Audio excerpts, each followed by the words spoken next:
Life in Portugal. It's a lot different from life in the United States. Michael called me from a parking lot of a hospital. We were trying to decide whether he should go into the emergency room or not because of the cost, because we didn't know if it was going to destroy us financially. We have a daughter who we let walk around. We feel safe with her walking around. In Portugal, some things are easy to get, but some things are a lot harder. When we moved to Portugal, we didn't move because we hated America. We moved because we wanted to experience Portugal and life in Europe. But this video is not about why we chose to live in Portugal. We've already talked about that. This video is different. This is about day-to-day reality, not the dream, not the vibe, but what actually works better here compared to the United States, and what doesn't. And here's the honest truth. Living in Europe was a dream that almost felt unattainable, but then we had friends that moved to Europe, and talking to them, we realized, why not us? Yeah, and we've always been the kind of people that will just make a decision, do some research, and jump off into it. We've moved to places we've never been before. Very adventurous. Yes, that's what we like to call it. Within a few months of moving here, a lot of life definitely felt easier, lighter, more peaceful. It was great. We were really loving the new adventure that we were on. Yeah, every time you move to a new country, you get kind of a euphoric high. You're so excited to be there. Things are different from where you came from, and you notice all the good things, and you don't notice as many of the bad things.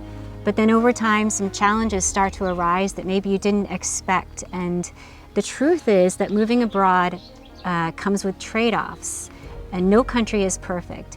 And there are some areas where Portugal definitely excels. And then there are a few areas where the United States kind of excels. So we're going to share both sides with you today from our experience. Yeah, and you know, this is our personal experience. Your mileage may vary. So just take it all, and hopefully you can glean something from our experience and what we've discovered. So we're going to start out with a few things that Portugal does better, and then we'll do some things that the U.S. does better, in our opinion.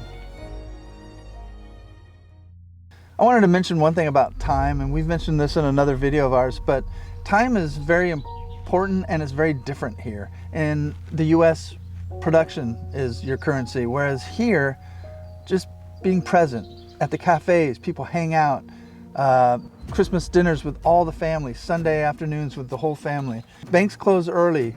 During lunchtime, the hours change from 12 to 3. Everything closes down so people can have lunch together. And I love that. I love the idea that it's not all about making money every second that you can. And it kind of forces you to slow down too, and to stop just this kind of spinning motion in your mind, the hamster wheel that we always talk about. It kind of makes you go at a better pace for you and for your mental health, at least for us. In America, people usually live in suburban environments and they drive everywhere. Your life is spent a lot of times in your car, driving to work, driving to stores, driving everywhere. And in Portugal and in much of Europe, it's very different from that. You are out walking everywhere and everything is within walking distance. So this is what your day looks like. For us, many times it would look this way. You get up in the morning and you walk outside and you're walking along the cobblestone streets and this morning sunlight shining on the tiled buildings, and you head down to the cafe or the pasteleria that's right around the corner, and you order a coffee and a bread, that's what our neighbor used to call it, and you sit outside and you enjoy watching the people walk by, and you just enjoy your snack for the morning. And if you have to go to the hardware store, it's right nearby. Yeah. If you have to go to the market, it's there. If you want to go meet friends for dinner or drinks, you just walk to see them. Walk to the bank. Yeah. I mean, everywhere you can walk to. Yeah, the dentist. I walk to the dentist. And you find yourself getting so many steps in your day if you care about that kind of thing, but also you're just in life. You see people that, you know, acquaintances as you're walking around. It's very different than being in your car all the time. And I think we both had this experience where we're just walking around, the sun's shining on us, we're walking to another destination, and we suddenly realize with this like sense of exhilaration that this is our life. like, this is amazing. And so that's one of the things that I think Portugal definitely does better, is the walkable lifestyle. In the United States, healthcare is related to your employment. So if you work for a corporation or if you work for the government or something like that, you probably have decent healthcare coverage. Yeah. But there are lots of people who are entrepreneurs, freelancers, creatives, Self-employed. yeah, who don't have good healthcare coverage, and it's very expensive to get coverage. Even if you have a good job, your coverage could be very expensive. Your co-pays and deductibles can be insanely, inhumanely high. Yeah, I have autoimmune disease, and my doctor in the States, he would give me a trial medicine of something that was really good, and it worked perfectly. But he said, you know, it's $14,000 a month. And if you want to have this medicine, you should go get a corporate job. You should go get a job with a company that can pay the health insurance. So then I was just getting medicine that wasn't very good and didn't really heal my problem or take care of my issue at all. I came to Europe, and my dermatologist here is one of the best in the world. And he asked me, I see that you've taken this medicine. How did that work? I said, it was great, but it's really expensive. And he goes, let me see. And he looks it up and he says, oh, I can get you that medicine, no problem. And medicine here is either usually free or very inexpensive. It's amazing. Yeah. And so then they're treating the problem and they're taking care of you, your health. Whereas in America, there's a lot of loops, and it depends on how fat your bank account is before they can take care of your health, which is ridiculous. Yeah, and there's another thing that you feel comfortable with here is in America, with the insurance that we had, the annual checkups that you have to get and the scans and things like that are so expensive. And so you might tend to skip them or put them off. But when you live in Portugal and it's so affordable, you just go and do the preventative care, and it's just, you're not worried that it's going to break the bank. And then you are taking care of yourself in a preventative way rather than trying to slap a bandage on something after you've already been harmed, rather than finding out later that you've got this serious illness because you didn't do the scans the whole time. And it's the same with dental care. I remember this time when Michael called me from a parking lot of a hospital, and he was having chest pain or something.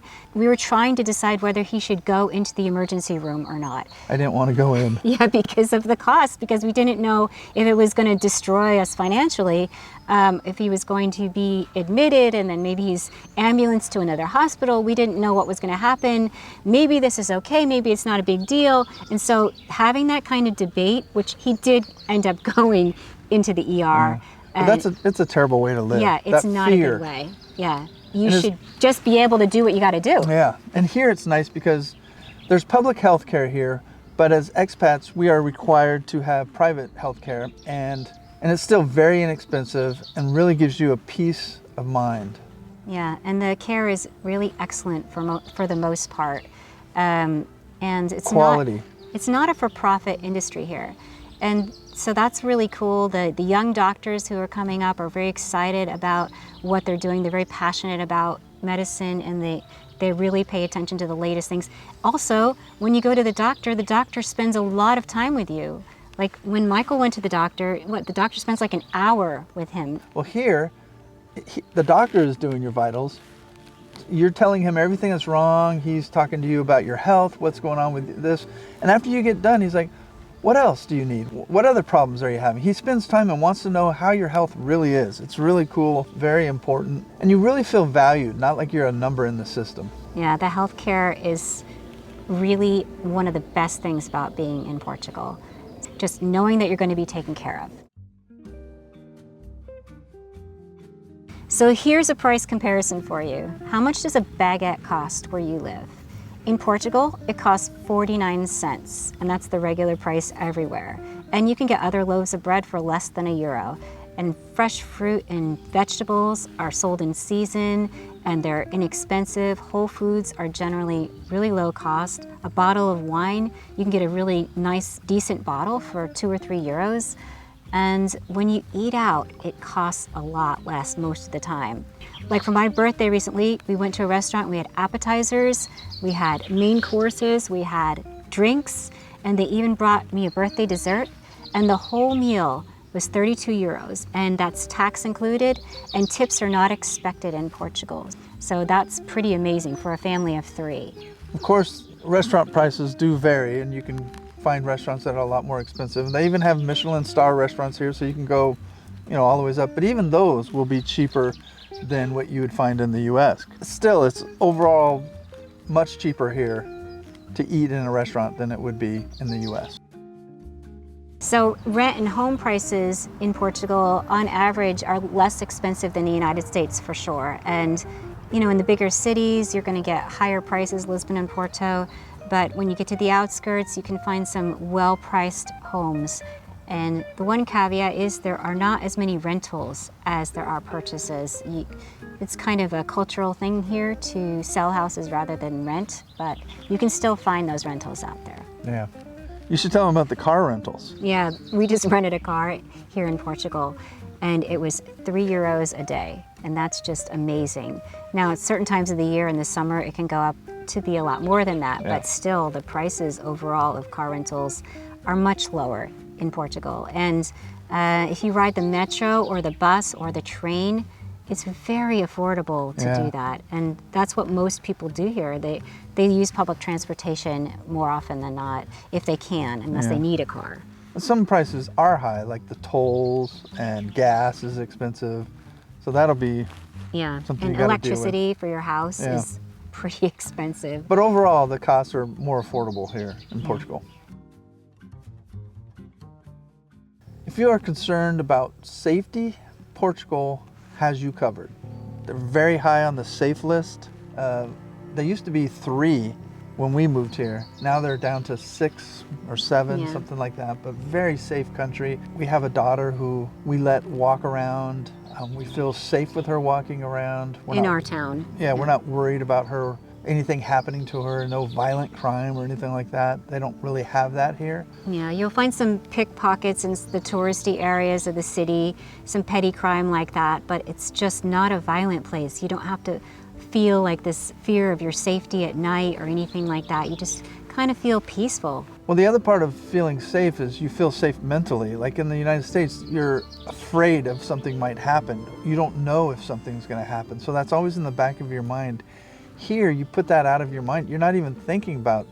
It's a surprise if something happens. One of the big reasons that people feel mentally unsafe in the United States is the news bombarding them all the time with terrible events and tragedies and violent acts. And it's just, the news cycle is just hitting you 24 hours a day with the latest thing. And it's the end of the world. Yeah, and it's sensationalized news. It's not even just flatly reported. It's like they want you to be worked up, I feel like. And when you move abroad, when you move to Portugal or another country, you can step away from that. You can just breathe and live your life and not have to be always barraged mentally with this. It's so much healthier, it feels so much better, and you feel safe. We are concerned about what goes on in our country in the U.S., but we're not bombarded by it. You can still keep up with the news at your home country, but you don't have to watch it 24 hours a day, and you can just pick and choose, and you can just have some balance, and that's, for us, that's been really great. That's part of the culture that we love about being here, is that peace of mind that we can feel. This one might be surprising. In America, there's this invisible ladder. You go for the career, the home, the better career, the bigger home, and it keeps going up the ladder. But here, sure, there's ambition, but they have a different attitude about it. I remember one time in Los Angeles, Cheryl played at this this woman's songwriter in the round place, and we met a bunch of people there, and we met this one guy. And so one time we were looking for an apartment in Los Angeles, and we went to the apartment, and coming out of the apartment was this guy that we met and his realtor looking at the same apartment. And we're like, hey, how's it going? Good to see you. And I'm playing with this guy. I might be going on the road with this person. Just got out of the studio with so-and-so. It's like they hand you their card of everything that they've done. They're trying to be so impressive. Like, I'm doing stuff. Just remember. I'm successful. Here's my resume. Yeah. In Portugal, people don't constantly ask what you do. They ask where you're from. Why did you move to Portugal? Do you like this town? Things like that. Yeah, those kinds of questions are really fun. and the people are really interested in your answers. They want to get to know you. Yeah, and they're much more interested in who you are than in your output.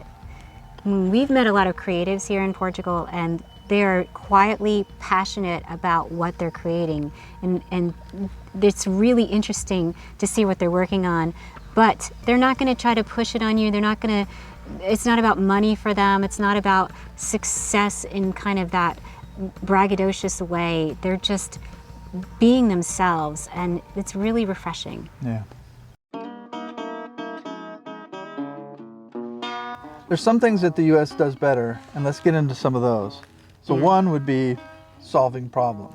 If something breaks in the U.S., it's easy to get it fixed. Would you agree? Yeah, like imagine that you have an electrical problem at your house in the United States. So what do? You ask your friends if they know an electrician, or you look online and you look at online databases of reviews of electricians. You find one with a lot of good reviews, you contact them, you make an appointment, they show up when they said they were going to show up, and they fix the problem for you.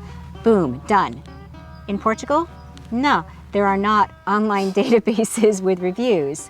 It's really hard to find a good electrician, and electricians are not required to be certified in anything like they are in the United States. They can just say they're an electrician, and so you don't even know, first of all, if they can do the job. Second of all, a lot of times they don't show up when they said they were going to show up. And third, a kind of a little thing that happens in a lot of countries is you're probably going to get charged a higher price because you are an expat or an immigrant. You're not Portuguese. You're going to get that higher price. That's just what's going to happen. We have an electrical issue in our house now that I think we've mentioned before, and we've had to have our little neighborhood was not set up for a very high electrical capacity rating. Yeah. So we had to have somebody come out from the city that would bring it up, and they had this electrician come, and he bumped it up, and then even a year later... That took a year, by the way, to happen. It took a year and several hundred euros. And he even noticed that they didn't bump it up. He's like, so he had to send in the papers again, and finally it gets bumped up, and it's still, our house is not working correctly. And we've burned up some of our studio equipment, which is very infuriating. And we're trying to figure out how we can get our house checked out to see if, I don't know, if there's a short somewhere, or we don't know what's going on, if the power's spiking or if the power is not efficient. So we don't know. And it's really hard to find somebody to come out and do that. And same with plumbers. We had a toilet that didn't work.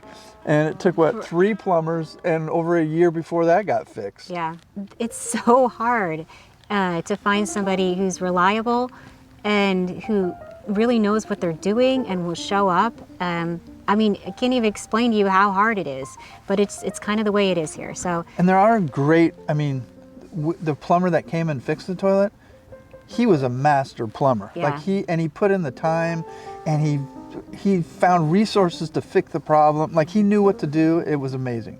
Yeah. So there are guys that are great at what they do here. We're not saying that nobody. It's just hard to find. It's just hard to find. And besides working on your house, other issues in Portugal can be really difficult to solve. Like, I've mentioned this before, but if you have an issue with your taxes or your mortgage, or there's some kind of thing like that, it can take a really long time, and you have to do a lot of paperwork. They use a lot of paper in Portugal rather than online stuff as well, so that's something interesting. But it just can take a lot of work and a lot of time. It's not easy, and it feels like those kind of systems are more efficient in the United States. Yeah. In America, the customer service culture is very elite. There's a motto in the United States that says the customer is always right. And that's not a motto in Portugal. It's not a motto in Europe or probably most of the rest of the world. So it's something to get used to. You're not always right. And it's not that it's bad, and there is good customer service, but you're going to notice it if you have an issue. You're going to notice the difference. Like when we were first moved here, and we went to a restaurant, and there was a hair like in my sandwich or something that I found, and I can't eat after that. So I left it there. The person didn't say anything. I finally went up at the end, and I put my plate on there, and I said, "Yeah, there's that hair. I don't want it, you know." And he's like, "Okay." There was no compensation. There was no, I'm sorry. There was no, can I get you something else to eat? Nothing like that. No, they don't do that here. It's kind of our first introduction into the customer is not always right in Portugal. Have you ever heard the expression, the customer is always right? Yeah. Yeah, well, here I am, the customer. Another area of service where the customer kind of doesn't do as well is when you buy something, you buy a product and maybe it's a piece of clothing that maybe doesn't fit you, or it's a refrigerator or something, and it doesn't work out. Maybe it doesn't work or something.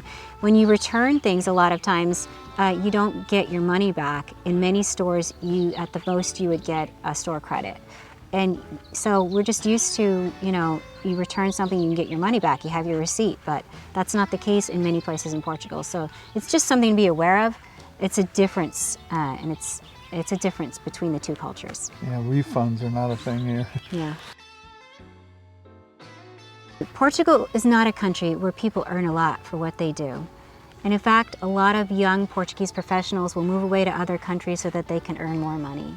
We had a friend who told us that a lot of young Portuguese professionals will travel to Switzerland, work all week long, and fly home on the weekends. And they get paid so much more in Switzerland that the cost of the airfare and the cost of having a place in Switzerland is just, it's worth it for them. We have another friend who's got a contract in another country where he's going to go and work for a year. He has a family, kids, but he's going to be sending that money back to his family, and that's how a lot of people do it here. Yeah, it's kind of sad. If you are a nurse or a plumber in the United States and you want to come and do that same job in Portugal, you're going to make a fraction of the amount of money that you made in the United States. So your best scenario, if you're coming from another country, is to bring income with you if you're still working. Yeah, and if you try to start a business here, you're going to be taxed heavily. There's a lot of hoops you got to jump through. It's pretty crazy. Yeah, if you hire somebody to work for you, you're going to be taxed heavily for that. And that's a big reason that a lot of businesses in Portugal are cash only and their card machine doesn't work, or they just don't have one. It's because it's the only way they can survive. It's really hard for a business to survive in Portugal. So if you're here and you earn money remotely, then you're doing great, or you're fine, for most of the time. And yeah. But if you earn here, then life can be pretty tough. And the reason that a lot of Portuguese people can survive this is because they have homes that they've had in the family for generations, and their cost of living is a lot lower than it would be for you coming in and buying or renting a home, because the prices are a lot higher now. Yeah. So it's just something to think about, but that's one thing that if you need earning potential, the United States wins on that one. In Portugal, some things are easy to get, but some things are a lot harder. You might have to order it online. It might be more expensive. You might have a lot less selection. It's not the same variety and price point that you would get in the United States. Things like electronics, healthcare, supplements, vitamins are so much more expensive in Portugal than they are in the United States. And even clothes and shoes. I wear a size 15 shoe in America. It's like $49.50 or something here. It's hard to find. I'm not going to find it. And Basically impossible. I'm tall, I'm 6'3", and I'm, it's hard to find clothes that fit me here. So it's almost impossible to find anything in my size here in Portugal. And for things like spices and spice blends, I'm always stocking up when I visit the United States, because there are some things you just can't find in Portugal. And we make videos, obviously, make music. We have our studio and stuff like that. So we need certain gear that we need. And it's hard to find gear here or get stuff fixed like we were saying before. So that is a lot easier to do in the United States if you need something like that, or if you need something fixed from that. Yeah, we don't buy a lot of stuff, and we're not into the consumer culture or anything like that. But one of the plus sides of that side of things is that you can get things when you need them. Yeah. If your child gets sick late at night, you can run to the pharmacy in the U.S. and there's going to be a pharmacy open where you can get the medicine, but not in Portugal. And if you want to find something very specific It's probably sold at a specific store. It's not like there's a big store where you can find everything, so it takes more work for you to find things. And it's not like it's a terrible thing. You work around, you figure things out, but it's just something to be aware of. It's more convenient to buy things in the United States. Just something you got to deal with here, though. Not a big deal. And to wrap this up, for us, the positives about Portugal actually outweigh the negatives. For sure. When you live here, you learn to adapt to the inconveniences and deal with the bigger issues that you'll face. But everyone is different, and it's not a question of which is the better country. It's just a question of which country is right for you. So if you want lower stress, a walkable daily life, a slower rhythm, and creative breathing room, Portugal could be the place for you. But if you want speed and efficiency and big earning potential and convenience, then the U.S. wins on that side. We'll say it again. We didn't move to Portugal because it was the perfect country. We moved here because it aligned with what we wanted for our lives in this season. Living here didn't improve our lives across the board. It just changed which trade-offs we would live with. The question isn't which country is better. It's which problems do I want to solve and which ones can I live with? If you're thinking about moving abroad or just questioning the American rhythm, subscribe and tap the notification bell so you'll be notified of the next video. Thanks for watching, and if you'd like to hear more about what life in Portugal is like, check out this video. We'll see you on the next one.